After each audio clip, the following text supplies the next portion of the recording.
আজকে আমি আর আমার জান পাখি বাজারে গিয়েছিলাম হাঁস কিনতে। তো হাঁস কিনতে গিয়ে আমাদের আজকে যে অভিজ্ঞতা হয়েছে, চরম শিক্ষা পেয়েছি আজকে বাজারে হাঁস কিনতে গিয়ে। একটা দেশি হাঁস কিনতে গেলে আপনাকে সর্বনিম্ন 1,000 টাকা গুনতে হবে। অন্যান্য হাঁসের কথা তো বাদই দিলাম। তো আমি আর আমার সোনা অনেক দেখে শুনে একটা দেশি হাঁস নিলাম 1450 টাকা দিয়ে। তো আপনারা স্ক্রিনে দেখতে পাচ্ছেন সে হাঁসটাই এখন প্রসেসিং এর কাজ চলতেছে। তো আমরা বাসায় হাঁসটা আনার পরে আমরা অবশ্য হাঁসটা বাজার থেকেই জবাই করে আনছি যদি কোনো সমস্যা হয় তার জন্য। তো বাজার থেকে হাঁসটা আনার পরে আমরা দেখতে পাচ্ছেন যে প্রসেসিং করতেছি গরম পানি করে। হাঁসটাকে কিন্তু প্রথমে সুন্দরভাবে ভিজিয়ে তার লোমগুলো তুলে নিয়েছি। বন্ধুরা, আপনারা জানেন হাঁস খেতে গেলে কিন্তু প্রচুর পরিশ্রম করতে হয়, তার পিছনে শ্রম দিতে হয়, কারণ হাঁসের গায়ে কিন্তু প্রচুর পরিমাণে ফেসি ফেসি লোম থাকে। সেই লোমগুলোকে রিমুভ করাটাই হচ্ছে সবচেয়ে বড় কঠিন কাজ। এরপরে হাঁসটাকে প্রসেসিং করা থেকে শুরু করে হাঁসের মাংস বানানো, হাঁসের মাংস পরিষ্কার করা, হাঁস ধোয়া।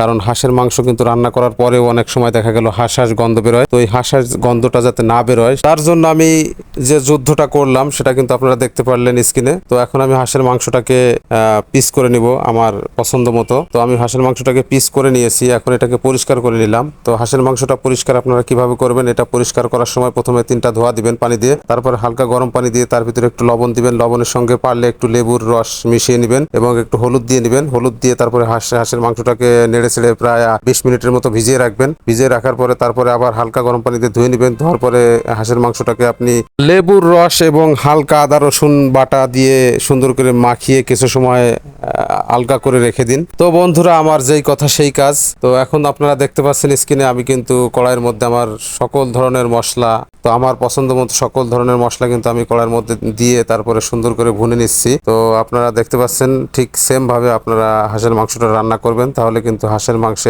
রান্না করার পরে আর সেই হাঁস গন্ধটা পাবেন না। বন্ধুরা, হাঁসের মাংস রান্না করার আরো একটি গোপন টিপস আপনাদেরকে দিয়ে রাখি। আপনারা হাঁসের মাংস রান্না করবেন সম্পূর্ণ পানি ছাড়া, শুধুমাত্র নারকেলের দুধ দিয়ে। আমি কিন্তু কখনোই হাঁসের মাংস রান্না করার সময় পানি ইউজ করি না।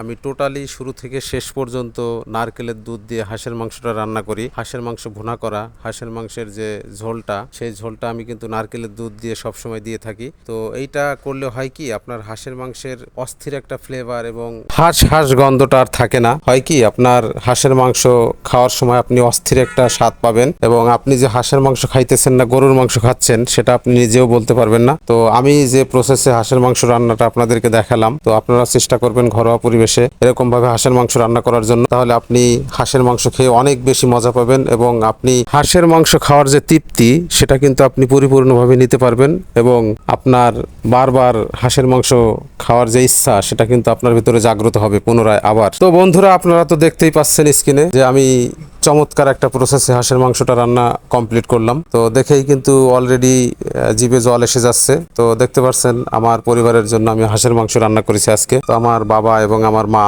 তারা কিন্তু খাওয়ার জন্য অলরেডি বসে গেছে। তাদের প্লেটে কিন্তু সুন্দর করে খাবারটা পরিবেশন করা হয়েছে, বড় বড় করে 2টা রান দেওয়া হয়েছে। তারা এখন খাওয়া দাওয়া শুরু করবে। তো বন্ধুরা, যদি আমার এই ভিডিওটি ভালো লেগে থাকে তাহলে অবশ্যই একটা লাইক, একটা কমেন্টস এবং আমার এই চ্যানেলটিকে সাবস্ক্রাইব করে রাখবেন পরবর্তীতে নিত্য নতুন ভিডিও সবার আগে পাওয়ার জন্য।